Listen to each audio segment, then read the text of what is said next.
Hi traders, Crispin from FX Algo Trader here, 25th of July 2016. This is part 3 of our tutorial series on the basics of Forex trading, first steps, and this is about pivots. So pivots are effectively created from previous price action and they are calculated using the previous high, low and close data.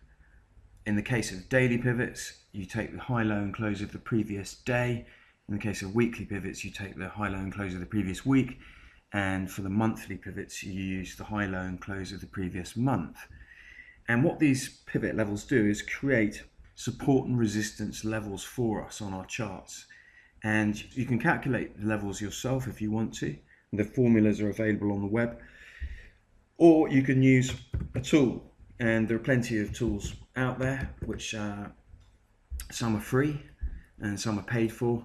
I'm going to use the FX Algo Trader pivots, which are paid for tools, but they're also the most accurate. So let's just start by looking at the daily pivots. So we can see here we've got some lines. The FX Algo Trader system will automatically project yesterday's high and yesterday's low, which are very important. We'll go on to why those are important. But we'll also look at the actual pivot array. So this is a full pivot array going from S3, which is our major support level, to R3, which is our major resistance level. And in the middle, you'll see a central pivot, or PP. Between those levels, you have R1, R2, which are, again, major resistance levels, and then intermediate M levels going from M3, M4, and M5. In the same way, you have S1 as a major support level, S2 another major support level, and in between those you have intermediate M levels of M1 and M0. So we count up on the M levels going M0, M1, M2, M3, M4, M5 in the same way. Resistance R1, R2, R3, support S1, S2, S3. Okay, so those are key daily levels, and it's interesting to look at the price action in a bit more detail. So notice today we've seen price action come up and test the central pivot, virtually pip perfectly. The central pivot is here, and we saw a rejection from that level, and we saw price come down to the M2 level. Just peak below M2 a little bit, only 8 pips or so, and then again, price then rejected from that level. So we're trading in a range-bound condition around these two pivot levels, one being the major central pivot of the day, and the other one being an intermediate M-level pivot. We've also got another level down here. This is yesterday's low. So if M2 didn't hold, the chances are you get a rejection from yesterday's low, because price action will typically tend to respect the previous day's low or the previous day's high. Those levels will act as support in the case of the low and resistance in the case of the high. So on the first approach to these previous highs and lows of the day before, you'd expect to see a price rejection. So that's essentially what our pivot system is doing. It's mapping areas of support and resistance defined by the previous day's price action, which is giving traders a visual cue about where potential resistance levels lie and support levels lie in the market. When you have a support level, you'd expect price to respect that support level. And so below the line, below the central pivot, which is the blue line, this is our buy zone. And above the central pivot in our R levels, our resistance levels, this is the sell zone. That's not always a hard and fast rule, but that is a general rule which you can use to map your trading. Don't forget though, in the first tutorial we talked about economic news releases.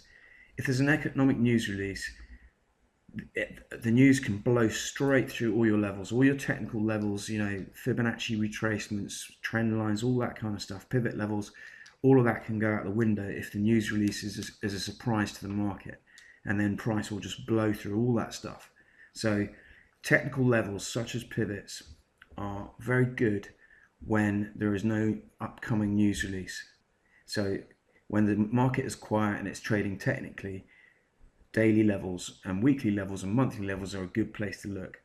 So what I'm now going to do is add a bit more complexity to this by adding the weekly pivot levels and also the monthly pivot levels. So what we'd see here are things called confluences. So where you get two levels which are in closer proximity to each other, such as this weekly central pivot, WPP, and the daily central pivot, those will act as an area of higher probability of price reaction. And you saw, we didn't actually see the central pivot get tested, the central weekly pivot get tested, we just saw the daily get tested, but that would have been a very good place to sell, because a confluence of these two major levels is a fairly high probability price reaction point. Okay, so the other thing you may want to do with your pivot levels is look at longer term pivot levels as well. So I'm going to load up a 3-month rolling pivot which uses quarterly pivot levels, and I'm going to go to a higher time frame to show you this. And this is kind of interesting stuff as well, because this shows us a few things. So these are pivot labels for our quarterly pivots.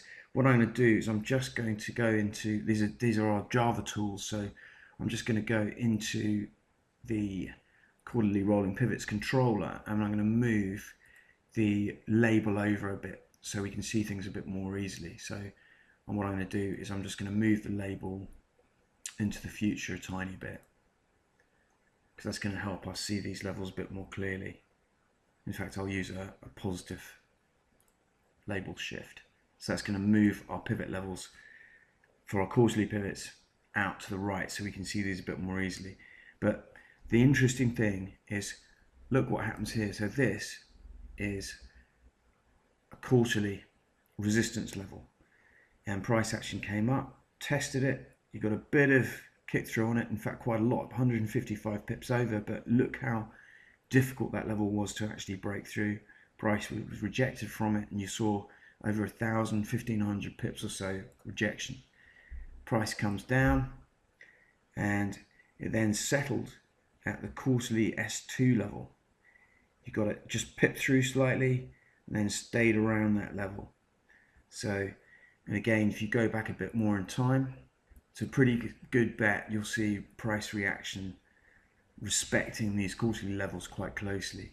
So you see here, this is the central quarterly pivot. You see how price just comes back and just respects it. Here it broke through, and then again came back up, and then got rejected by the quarterly QR1, quarterly resistance level. And then that's what we talked about in the beginning. So don't expect the market to always abide completely by these levels, but you need to have an awareness of them. I mean, look how tightly price is hugging this level here. That's our quarterly S1 support level. So you need to be aware of pivots. If you want to have a lot of control over your pivots and you want a lot of accuracy, then you need to be able to start to tune your pivot system to match the actual trading time frame which you're looking at. And by that I mean my pivots here are synchronized to GMT on my daily pivots. If I want to synchronize my weekly pivots, so I go to my JFX pivot system, load up the weekly pivots, click weekly, interface loads, and notice at the moment my weekly pivot calculation is running from 2200 hours on the 17th of July to 2200 hours on the 24th. I want to actually change that to make it midnight.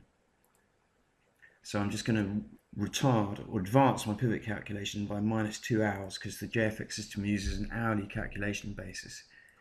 And I'm also going to copy that through to all the time frames. I'm just going to wait for that change to ripple through, and now I can just close that interface down, and now I've got my weekly pivot synchronized to GMT.